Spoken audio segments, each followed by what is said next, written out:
देखने में वो बहुत माकूल खातून थी। मेरे पास कुछ देर खामोशी से बैठी रही, फिर बोली, कब आए हो इस घर में?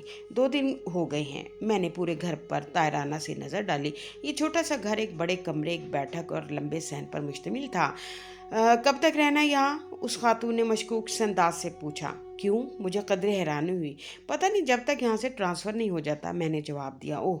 वो खामोश हो गई, फिर कुछ देर तवक़्क़ुफ़ के बाद बोली, "सुना है यहाँ कोई रह नहीं पाता 1 महीने से ज़्यादा?" "क्यों?" मैंने हैरानी से पूछा। "आसेब है इस घर में। मैं बिल्कुल साथ वाले घर में रहती हूँ। सोचा तुम भली मानस हो, तुम्हें बता दूँ। जब रात के 12 बजते हैं, इस घर से आवाज़ें आती हैं, जैसे..." "बस और कुछ न कहिए," मैंने कहा। "मुझे इन बातों पर यकीन नहीं है।" मैंने बात बदलने की कोशिश की। "अजी, भलाई का ज़माना ही नहीं रहा, ज़रा मोहतात रहना," वो बोली। वो औरत चली गई, लेकिन मुझे मखमसे में डाल गई। 2 रोज़ कबल ही मैंने कॉलेज में ज्वाइन किया था। शौहर की मसरूफियात ज़्यादा होने की वजह से वो घर देर से लौटते थे। ऐसे में ऐसी फजूल कहानियाँ मेरे सब्र का इम्तहान हो सकती थीं। वो खातून चली गई और एक परेशानी मेरे लिए छोड़ गई। घर के कामकाज से फारिग होकर मैं छत पर आ गई। साथ ही एक बड़ा सा कमरा था जहाँ बेकार सामान रखा हुआ था, यहाँ तक कि उस कमरे में लाइट का भी इंतज़ाम नहीं था।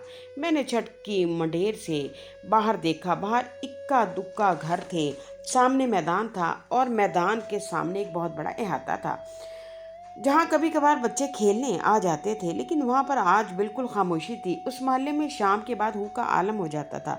मैं मगरिब की नमाज से फरागत के बाद चारपाई पर आ बैठी। वो खातून तो मुझे वहम में डाल गई थी। बड़ा कमरा मेरी पुश्त पर था। अचानक ही कमरे से किसी चीज़ से गिरने की आवाज़ आई। मैं एकदम डर सी गई। ये इस वक्त कौन हो सकता है? दिल में ख्याल आया कि कोई चोर ही ना हो। थोड़ी सी हिम्मत पकड़ी। मगरिब के बाद अंधेरा छा गया था। टॉर्च रोशन की और दिल मजबूत करके कमरे का दरवाज़ा खोला। कमरे में बोसीदा सामान की बू फैली हुई थी। ऐसा लगता था कि सदियों से उसे साफ ही ना किया गया हो। मेरा पाँव किसी चीज़ से टकराया। एक स्याह बिल्ली मेरे पाँव से टकरा कर बाहर निकल गई। दिल ने सुकून का सांस लिया और वापस आकर मैं चारपाई पर बैठ गई।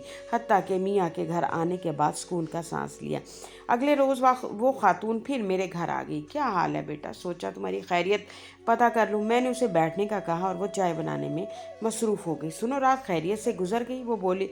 "क्या मतलब?" मैंने पूछा। वो राजदारी से बोली, "मैंने बताया था ना कि इस घर में आसेब है। मुझे उसके बाद अच्छी ना लगी। उसने कल से एक ही रट लगा रखी थी।" बहरहाल मैंने खुशदिली का मुजाहरा करते हुए कहा कि मैं 3 दिन से इस घर में हूँ। मुझे तो कोई ऐसी चीज़ नज़र नहीं आई जो मुझे खौफजदा कर दे। उसने पंसूरा मेरे हाथ में पकड़ाते हुए कहा, "लो, हर नमाज के बाद पढ़ लिया करो।" और मैंने उसके हाथ से पंसूरा पकड़ लिया। 2 दिन और खैरियत से गुजर गए और फिर तीसरे दिन उस खातून की बेटी आ गई। "बाजी, मैं घर में काम काज में आपका हाथ बटा दिया करूं?" उसने पूछा। "हाँ बिल्कुल, वैसे भी कॉलेज से वापस आने के बाद मैं थक जाती हूँ।" इस तरह सुबह से शाम तक वो मेरे साथ रहने लगी, घर के काम काज में हाथ बटाने लगी। एक दिन वो बोली, "बाजी, अब मैंने यहाँ नहीं रहना।" "क्यों, क्या हुआ?" मैंने पूछा। "जी बस नहीं रहना, मेरा हिसाब कर दे।" इतना कहकर वो चली गई। 3 दिन बाद उस खातून ने किसी नौकरानी का इंतज़ाम कर दिया और मुझे सहूलत हो गई। "बाजी, आलिया तो बुखार से तप रही है," नौकरानी ने अगले दिन कहा। "क्या हुआ उसे?" "वो कमरे की बैठक से डर गई है," वो बोली। "क्या?" "मैं कुछ देर में साथ वाले घर में थी।" "क्या हुआ आलिया को?" मैंने उस खातून जिसका नाम रखशंदा था से सवाल किया। "बाजी, मैंने कहा था ना कि इस घर में आसेब है। मैंने आपकी मदद के लिए बच्ची भी भिजवा दी थी कि आप डर ना जाएं। बाजी, आप घर बदल लें, आपके लिए अच्छा होगा," वो बोली। अब मैं घर आकर बड़ी परेशान हुई। शाम को जब मैं छत पर जाती और मुंडेर पर खड़ी मियाँ का इंतज़ार करती तो खौफ सा मेरे अंदर उतर जाता। कभी मैं उस बड़े कमरे को देखती जो छत के कोने में था और कभी अहाते की तरफ नज़रें गाड़ देती। फिर एक दिन मेरी आंख लग गई। ख्वाब में देखा कि एक स्याह रंगत वाला मर्द मुझसे कुछ फासले पर खड़ा मुझे आवाज़ें दे रहा है। मैं एकदम उठ बैठी। छत पर खासा अंधेरा था। टॉर्च रोशन की और मुंडेर पर आकर खड़ी हो गई और फिर इसी तरह मेरा मामूल बन गया। मुझे इस घर में नहीं रहना। एक दिन जब मैंने मियाँ से कहा तो वो बोले, "कैसे अजीब बातें कर रही हो, इतनी मुश्किल से घर मिला है।" کس لیے نہیں رہنا؟ انہوں نے پوچھا۔ اب میرے پاس کوئی جواب نہیں تھا، اور یہ جواب بھی معقول نہیں تھا کہ مجھے ڈراؤنے خواب آتے ہیں۔ پھر اگلے روز رخشندہ آ گئی۔ باجی، کالج کے دوسرے نکڑ پر ایک خالی گھر ہے، کرایہ بھی معقول ہے، اس نے کہا۔ میں نے اس کی تجویز کو ٹھکرا دیا، کیونکہ مجھے معلوم تھا کہ اب گھر کی منتقلی مشکل ہے۔ پھر کتنے دن میرے اسی خوف میں گزر گئے۔ مغرب کے بعد چھت پر آتی تو انجانا سا خوف گھیر لیتا۔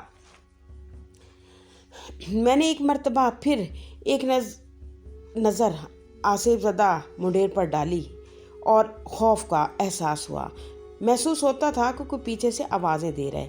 ایک دن میں نے پھر میاں سے گھر بدلنے کا مطالبہ کیا، لیکن انہوں نے سنی انسنی کر دی۔ عجیب سا خوف کالج سے واپسی پر شروع ہو جاتا تھا۔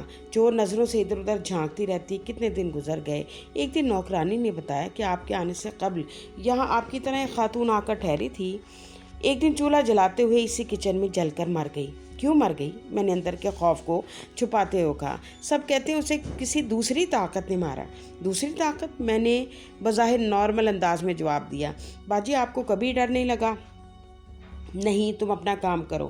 اتنا کہہ کر میں وہاں سے اٹھ آئی۔ ایک رات خواب میں دیکھا کہ وہی عورت جو جل گئی تھی مجھے مدد کے لیے پکار رہی ہے۔ مجھے اس گھر میں تقریباً 1 ماہ ہونے والا تھا۔ اسی دوران ذہنی طور پر میں بہت زیادہ ڈسٹرب ہو چکی تھی، اور پھر بہاولپور سے اطلاع آئی کہ ابا جی بیمار ہیں۔ میں نے میاں سے کہا کہ مجھے چھٹی لے کر بہاولپور جانا ہے۔ میاں نے اگلے ہفتے کا وقت دے دیا، لیکن 2 روز بعد ہی میرا ٹرانسفر لاہور ہو گیا، جو کہ میرے لیے اچھی نوید تھی۔ میں نے جھٹ پٹ سامان باندھا، گھر کو الوداعی نظروں سے دیکھا کہ کم از کم ذہنی اذیت سے مجھے نجات مل چکی تھی۔ پھر یوں ہوا کہ کسی کام سے پتوں کی جانا پڑ گیا۔ میاں سے خواہش کی کہ اسے گھر کو دیکھنا ہے۔ گھر کے باہر 2 بچے کھیل رہے تھے۔ کوئی نئے لوگ آ گئے تھے۔ میں نے دروازہ کھٹکھٹایا، اپنا حوالہ دیا اور اندر چلی گئی۔ میں حیران رہ گئی۔ اندر تو رخشندہ کرسی پر براجمان تھی۔ آپ؟ میں حیران ہوئی۔ وہ کچھ شرمندہ سی اور بولی، یہ میری بہو ہے، کچھ روز قبل ہی یہاں شفٹ ہوئی ہے۔ اور وہ آصف؟ میں نے حیرانی سے پوچھا۔ وہ گھر پر دم درود کروا لیا تھا۔ اب سب خیریت ہے، وہ بولی۔ اور میں واپسی پر سوچ رہی تھی کہ تقریباً 1 ماہ میں نے جو ذہنی اذیت اور ڈر میں گزارا، اس کا کیا ہوا۔ میں نے ایک مرتبہ پھر ایک نظر آصف زدہ گھر کی منڈیر پر ڈالی۔ نہ جانے کتنے خوف اور ڈر اور انتظار کی کیفیات سے میں گزری تھی۔